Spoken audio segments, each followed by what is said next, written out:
Hey guys, it's Karen with the Beyond IVF Baby channel. I'm so glad you're here. If you heard that, that's my daughter in the background. Anyway, I'm thinking about you, so I wanted to make a quick video. So this video is about what to do after a failed IVF cycle or a miscarriage. So number one, you have to stop the overthinking. You have to stop blaming yourself because it's not your fault. And I'm the first one to really reach out to you and assure you you did nothing wrong. You will feel like you did, of course, but these are like the top 5 steps I would take after a miscarriage or a failed IVF, especially if I knew I was pregnant. So the first thing I would do, especially if on a budget, I would either see my OB or the reproductive endocrinologist and have some basic blood tests done. Even if you can't afford the extensive blood tests to do chromosome testing and stuff to see to get more clarity, I would certainly find out if the HCG number is going down. Why? I found out after a miscarriage, which I had to have a D&C for. It was sloppy, meaning not everything was removed, so that my HC numbers went down, but not completely down, so that areas were still growing, like part of the placenta was still there. And of course, I was taking a prenatal vitamin, just in case. So it caused problems. Obviously, with that kind of issue, you're not going to get pregnant.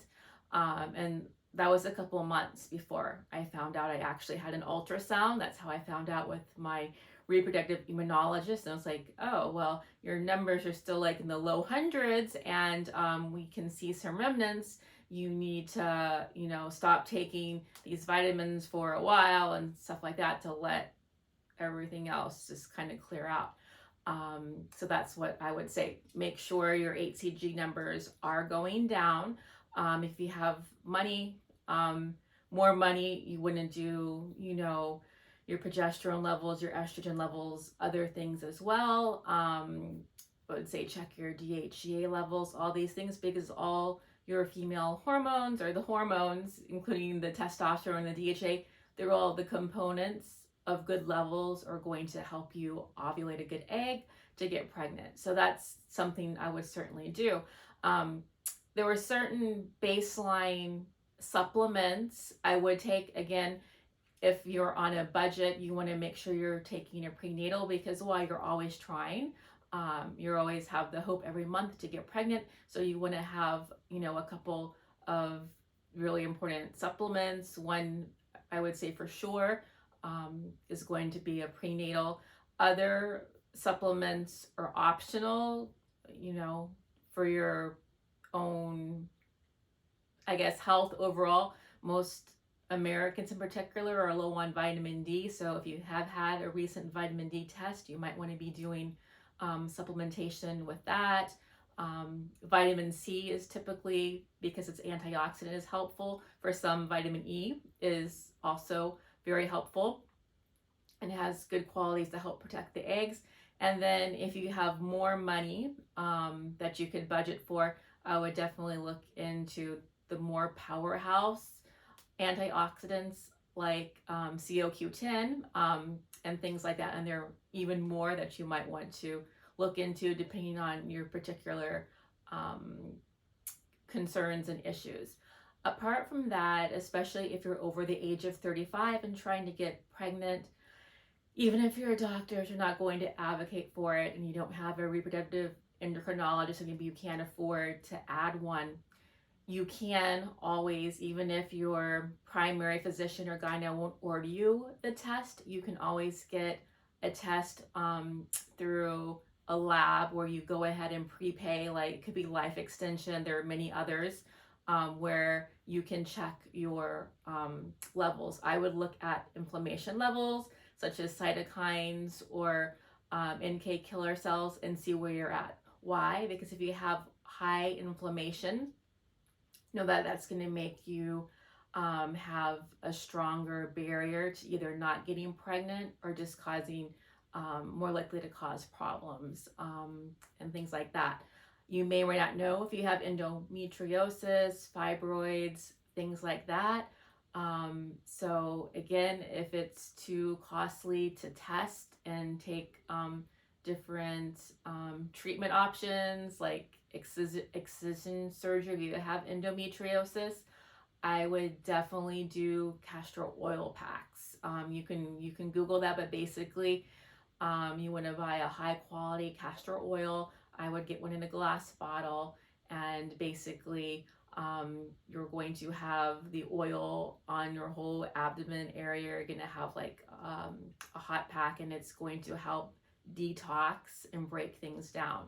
I'm encouraged by it because different scientific findings have even found that even women, let's say, God forbid, there's some kind of cancer or something like, let's say, maybe there's a breast cancer, women who have, not always, but there is some evidence that if you're doing castor oil packs like in that area, there's the ability to help reduce or shrink tumors and things like that. So look into it, Google it.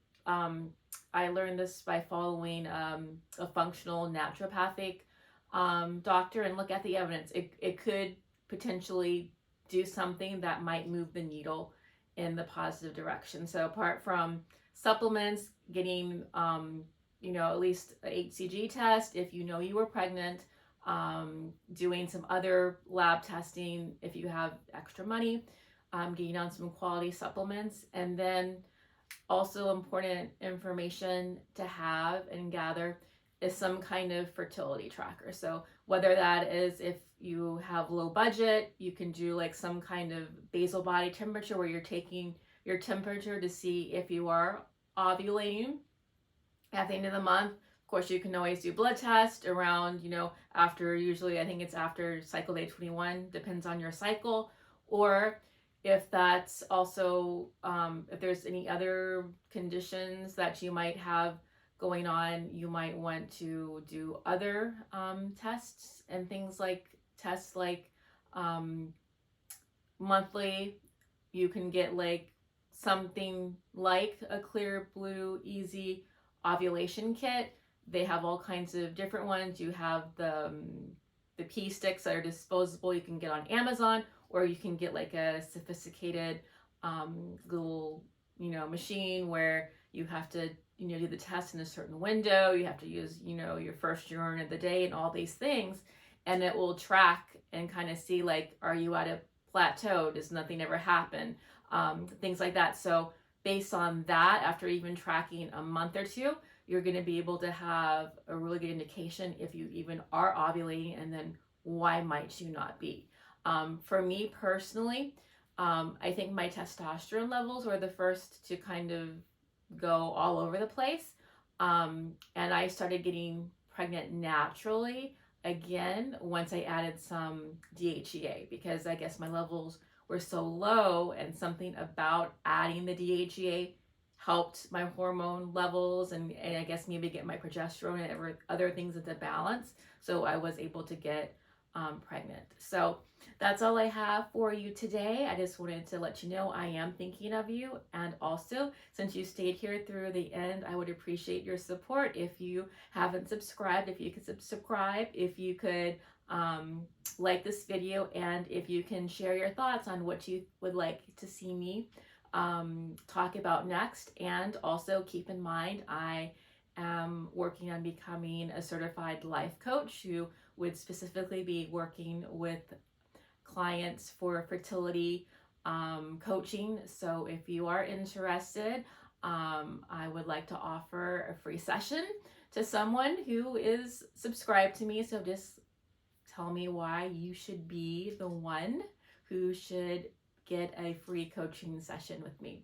With that, goodbye for now, and until next time, stay strong and make it your goal to do what you need to do in order to successfully have your baby.